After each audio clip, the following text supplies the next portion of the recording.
Okay, good morning, Gators. This video is going to be going over the 317 homework on your packet. It says week 1, day 2. If you don't know how to access that packet, it's on the tinyurl.com/vms7th, and then you just click where it says week 1, day 2, and then it'll take you to the packet. If you weren't able to find that, it's okay. You can pause this video as you see the question, pause, try to answer the question, and then press play to see how we're going to go over the question. No one has yet contacted me on Zoom, but if at any point you have any questions, you go to the Google Sheet, it says click here to contact Miss Anusha on Zoom. You click that, and then my face will pop up on your screen. Like right now, if you did that, your face would pop up on my computer. Or you can only share audio, and then I wouldn't see your face. But feel free to do that if you have any questions. Okay, let us begin. Which number line represents the sum of 1.5 plus -1/2? Well, we know the starting value is positive 1 1/2, so we begin at 0. This one does go to the right 1 1/2, which is correct because that's positive. This one, it doesn't start at 0 and they're going to the left. That doesn't make sense for positive 1 1/2.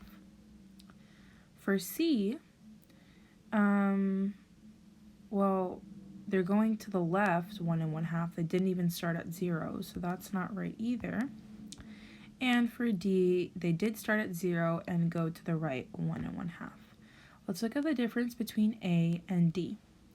In A, there's another arrow that goes to the right 1/2, and then in D, there's an arrow that goes to the left 1/2.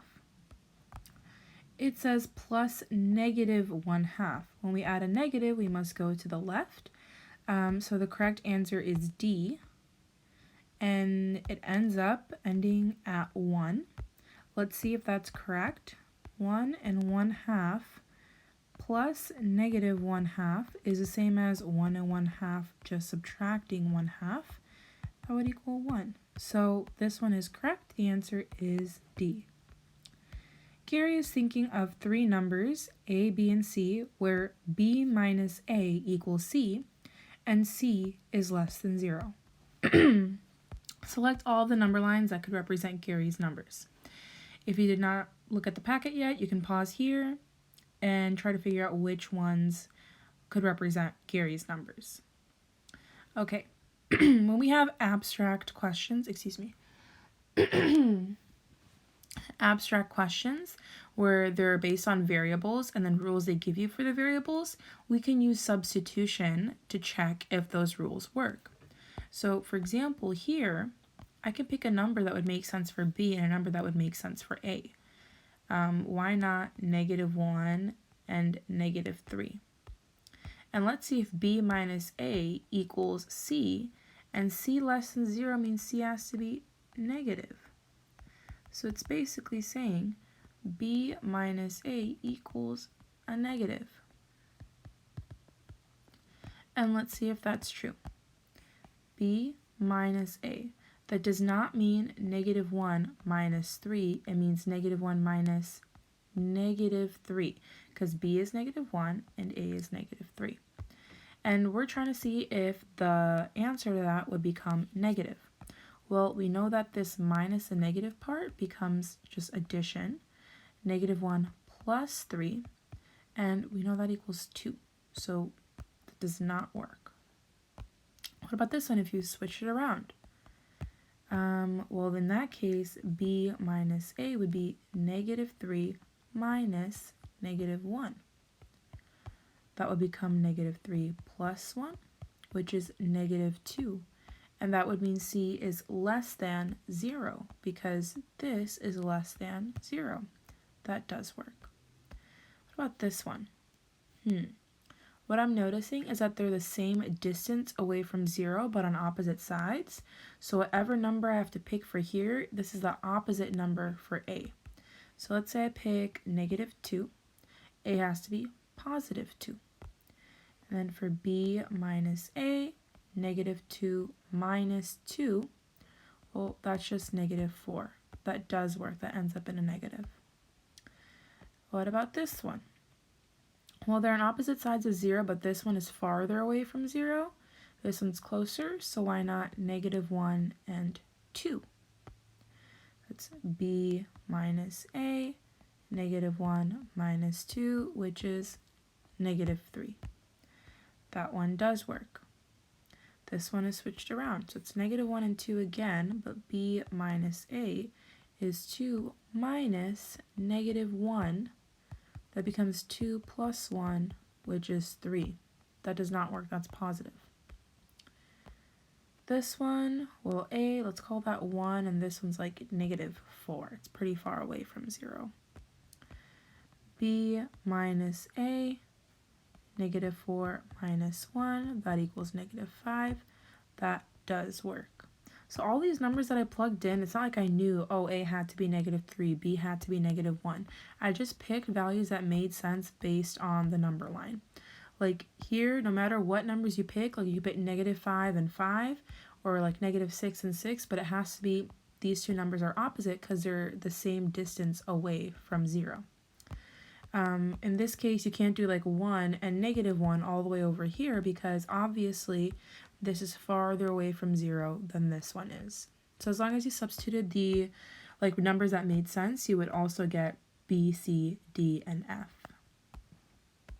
Okay, moving on to number 3.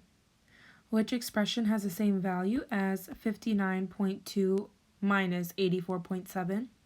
Well, we actually don't even have to solve. We can just use our knowledge of addition and subtraction rules to see which one is an equivalent expression. If you have two numbers that you are subtracting and you flip them around, will you get the same answer? No, you will not get the same answer because in this case, the answer will become negative because you're subtracting a larger number from a positive number. And in this case, you're subtracting a smaller number from a larger number. So you can't just switch them around and have the same value. Not correct. What about this one? Well, in this case, you have two negative values that you're adding together. So it's going to become a larger negative number. And it'll have a greater absolute value, but a negative plus a negative is going to be an even greater magnitude negative. So that does not work. This one, we know that when we subtract a negative, it becomes addition. That does not match our expression. And this one, we should know that subtracting is the same as adding a negative. So this one does work. Okay. Alice, Raul, and Maria are baking cookies together. They need 3/4 cups of flour and 1/3 cup of butter to make one batch of cookies. They each brought the ingredients they had at home. Alice brought 2 cups of flour and 1/4 cup of butter. Raul brought 1 cup of flour and 1/2 cup of butter. Maria brought 1 1/4 cups of flour and 3/4 cups of butter. Assume the students have plenty of other ingredients, sugar, salt, baking soda, etc. they need to make the cookies. What is the maximum number of whole batches of cookies they can make with the ingredients they brought from home? Show your work and explain your reasoning. The first step is to find out, how much total flour do they have? Well, let's add 2 plus 1 plus 1 1/4. And I'm getting that from each of them bringing that amount of flour. And if you add these together, you'll get 3 plus 1 1/4, and that just becomes 4 1/4. So that's how much total flour we have. Now let's look at how much butter we have. We can add 1/4 plus 1/2 plus 3/4. 1/4 plus 1/2 plus 3/4. Well, we can actually combine the ones that already have a common denominator, so 1 3/4. That just becomes 4/4 plus 1/2. And 4/4 is just 1, so it's 1 plus 1/2, which is just 1 1/2. So we have 4 1/4 cups of flour and 1 1/2 cups of butter. And we know that in one batch, they need 3/4. One batch has 3/4 cups flour and 1/3 cups butter. We can find out how many batches by using division to see, how many groups of 3/4 can I make from 4 1/4? And then how many groups of 1/3 can I make from 1 1/2? So let's do 4 1/4 divided by 3/4. This will tell us, how many batches can you make just from the flour by itself? You make both of them into an improper fraction. That's 17/4 divided by 3/4. And then you take the reciprocal of the second number and multiply. 17/4 times 4/3. That will give you 68/12, which will give you 5 8/12. If you simplify 8/12, you get 5 2/3. So this is telling us we can make 5 2/3 batches based on the amount of flour that we have.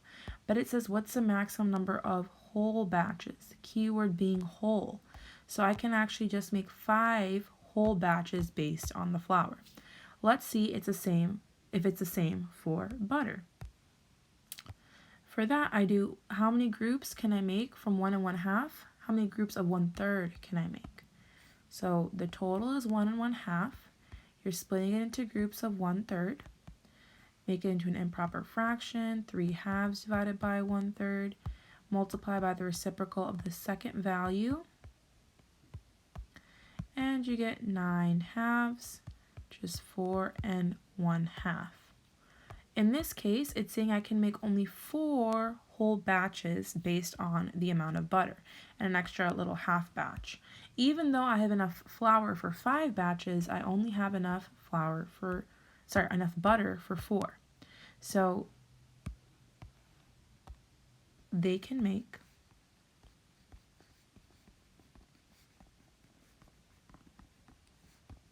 4 whole batches. They can make 4 whole batches.